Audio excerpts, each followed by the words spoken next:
न कोई शहर खाली हो रहा है, न कोई एक गांव चल पड़ा है किसी ख्वाब के पीछे, बल्कि ये कई शहरों, कई कस्बों, गांवों और मोहल्ले के बच्चे हैं जो महज 133 पदों पर आई भर्ती के लिए अपने हिस्से की सड़क और आसमान नाप रहे हैं। मंजिल है सरकारी नौकरी, वही सरकारी नौकरी जो हर 5 साल में राजनीतिक दलों के घोषणा पत्रों की प्रमुख खुराक है। वही सरकारी नौकरी जिसका डेटा विपक्षी दलों के लिए सरकारों को घेरने का मौका, या कहूं वो सरकारी नौकरी जिसके ज्वाइनिंग लेटर को बांटने की प्रक्रिया अब एक इवेंट की शक्ल ले चुकी है। लेकिन जब मैं ये बातें कह रहा हूं तो नौकरी रोजगार के कुछ और विकल्पों की ओर सुई घूमने लगती है। मुझे लगता है कि क्यों ही फर्क पड़ना चाहिए आपके पास सरकारी नौकरी ना होने पर, जब आप स्टाइल में चाय बनाना जानते हैं या बना लेते हैं कुछ वड़ा पाव जैसा। खैर, अब कहानी को पिथौरागढ़ की इस बस के डिक्की से उस भर्ती वाली जगह पर ले चलते हैं। हातिम अली मेहर ने लिखा है कि सारी इज्जत नौकरी से जमाने में है मेहर, जब हुए बेकार बस तौकीर आधी रह गई। तौकीर मतलब आदर सम्मान, तो फुल रिस्पेक्ट मिले जिसके लिए नौकरी जरूरी है। वैसे एक बात बताइए कि आपने सेना में भर्ती देखने वालों का तप समझा है कभी? कड़कड़ाती सर्दी हो या फिर गर्मी, तड़के रेस की तैयारी करते हैं इन लोगों को जब पता चला कि उत्तराखंड के पिथौरागढ़ में 12 से 27 नवंबर तक टेरिटोरियल आर्मी के लिए भर्ती चलेगी 133 पदों पर, तो अलग अलग साधनों से पहुंचने लगे। एक जगह जब ये लोग इकट्ठा हुए तब समझ आई आधी रोटी और 1000 भूखे लोगों, 1 कप चाय और 100 दोस्तों का मतलब। समझ आई जरूरतमंद की परिभाषा। अब जब जरूरतमंद इतने हों तो कई लोगों को मिल जाता है मौका। ढाबे वालों को मिलते हैं ग्राहक, टैक्सी बस वालों को मिलती है सवारियां, साथ ही मुंह मांगा पैसा वसूलने का अवसर भी। ये हम नहीं, खुद अभ्यर्थी बता रहे हैं। टैक्सी वालों ने लिए 10,000 रुपए मांग रहे थे, 10 बंदे लाओ 1,000 रुपए, 1500 रुपए हर बंदे से 1,000 रुपए मांग रहे थे। अन्य नहीं जाएंगे। रोडवेज चार थी वहाँ, धरना भी टेका, दंगा भी हुआ, सब कुछ हुआ, प्रशासन ने कुछ नहीं करा। प्रशासन हमारी कुछ सहायता ही नहीं कर रहा था। 4 रोडवेज भेज दी, वे आई सांझ तक आएंगे और फिर वहाँ टैक्सी मजबूरी में आना पड़ा 1,000 1500 रुपए में। ट्रांसपोर्टेशन में क्या दिक्कतें आ रही थी वो आपको तुषार नाम के अभ्यर्थी ने बताया। आप समझिए कि जब 133 पदों के लिए तकरीबन 18,000 अभ्यर्थी पहुंचे हैं तो हालत क्या हो रही है।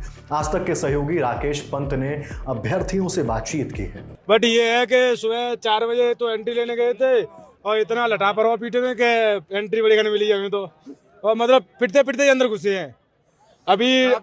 और जितने बच्चे दौड़ा रहे हैं, जैसे 400 का बैच दौड़ा रहे हैं, 300 का दौड़ा रहे हैं, बस 3 बंदे ही पकड़ रहे हैं, 3 या 4, इससे ज्यादा बंदा नहीं पकड़ रहे किसी भी बैच में, देख लो। यूपी इलाहाबाद से आए हैं हम, कल 2 बजे से ही लाइन लगाए हैं, अभी तक हमें दौड़ने के लिए मिला ही नहीं। और क्या परेशानी है? और यही परेशानी है, न खाने को मिले, न कुछ, न सोने के लिए कुछ, न और प्रशासन कुछ व्यवस्था ही नहीं है। साला डंडा तुर रहे पीठ पे, डंडा मार रहे हैं, अलग से मार रहे हैं।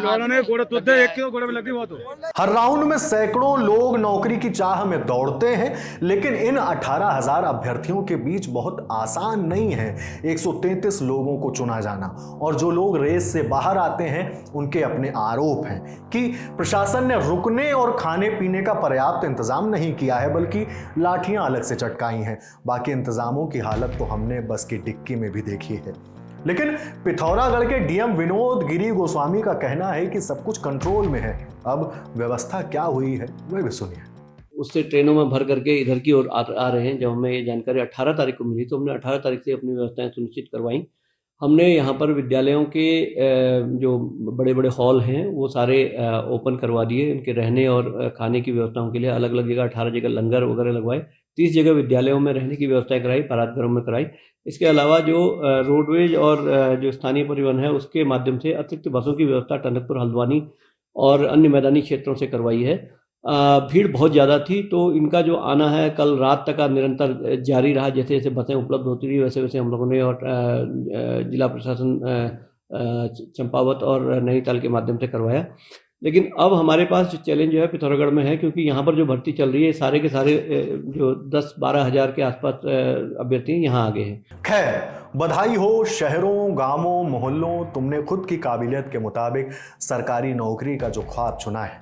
बाकी हम जानते हैं कि कईयों को फर्क नहीं पड़ता, कई ने चुना है चाय वाला हो जाना, कुछ ने हंसना हंसाना, बात रोटी की है ना, कई ऑप्शन है। यूपीएससी की तैयारी करने वाले हों या कोई भी, सभी लोगों को कामयाबी नहीं मिलती। मशहूर अध्यापक विकास दिव्यकीर्ति ने असफलता और करियर को लेकर एक बहुत खास बात कही थी। मुझे लगा कि इस वीडियो के आखिर में आपको जरूर सुनाना चाहिए।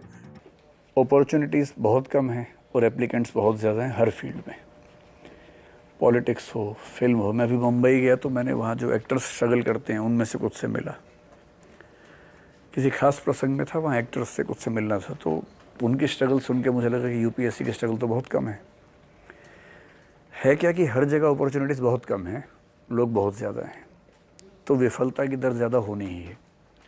क्रिकेट का सपना तो लाखों लोग देखते हैं, पर आईपीएल में और इंडियन टीम में कितने लोग पहुँच पाते हैं, वहाँ भी ऐसी स्थिति है।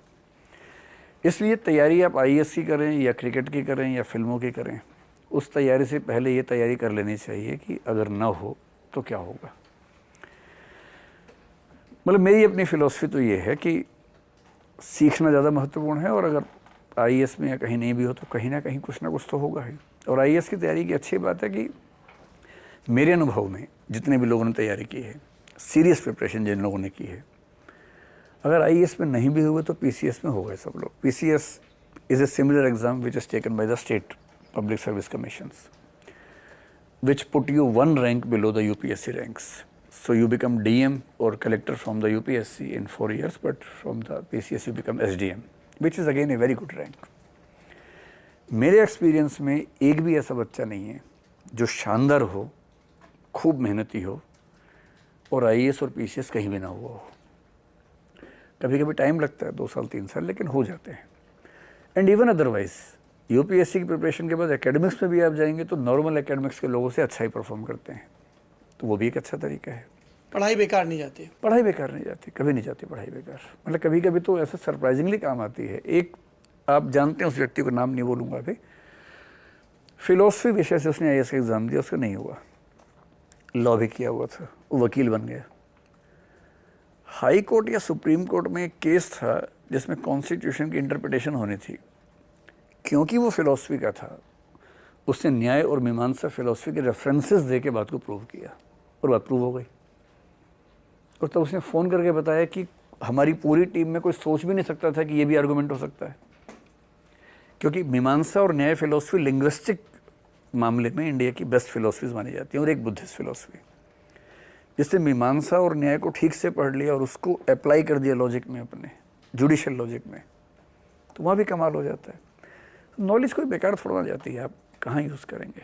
और मैं क्लास में ना अक्सर एक शेर बच्चों को बोलता हूँ तैयारी शुरू करने से पहले, कि सक्सेस की कोई गारंटी नहीं है, इतनी गारंटी है कि एक बेहतर इंसान बन जाओगे और ज़िंदगी में कुछ ना कुछ अच्छा कर लोगे अगर मेहनत की तो क्यों डरें, ज़िंदगी में क्या होगा, कुछ ना होगा तो तजुर्बा होगा। मैं तो इसी अप्रोच पे चलता हूँ कहीं भी, और मैं चाहता भी नहीं कि कोई यूपीएससी को इस भाव से तैयारी करे कि नहीं होगा तो मर जाऊँगा। इससे बढ़िया मत करो तैयारी भाई, किसी भी चीज़ की तैयारी। आप मीडिया में ही हैं, मान लीजिए मीडिया में इतना अच्छा आपको ना मिल पाती, प्लेसमेंट नहीं मिल पाती, ये कोई मरने की बात थोड़ा ना है, स्ट्रगल करने की बात है। आज नहीं मिलेगा, कल मिल जाएगा, कहीं और मिल जाएगा। अपॉर्चुनिटीज जितनी आज की जनरेशन के पास है उतनी पहले तो नहीं थी। हमारे समय में क्या था, आईएएस बन जाओ या इंजीनियर बन जाओ या बैंक में चले जाओ या क्लर्क बन जाओ, कोई 5वां ऑप्शन ही नहीं था। अब तो मतलब ऑक्यूपेशनल डाइवर्सिफिकेशन इतना ज़्यादा है कि अब कितनी चीज़ें कर सकते हैं। इसलिए स्मार्ट व्यक्तियों के लिए इस दुनिया में कोई कमी नहीं है अवसरों की। बाकी शुक्रिया जो आपने इस वीडियो को देखा। आप कमेंट कर अपनी राय भी भेज दीजिए। 499 रुपए में क्या ही मिलता है? पॉपकॉर्न का एक डब्बा मिलता है, एक कहानी पूरी सुनते हो और सब सफाचट हो जाता है। लेकिन अब बारी है कितनी ही कहानियां सुनने की। मम्मी को आप पसंद क्यों नहीं हैं, बताएंगी सुनंदा शर्मा। मम्मी कैसी हैं, पूछेंगे महीप सिंह। कहाँ गाड़े थे, विधायक जी आके खुद बताएंगे रामाधीर सिंह यानी कि तिग्मांशु धूलिया।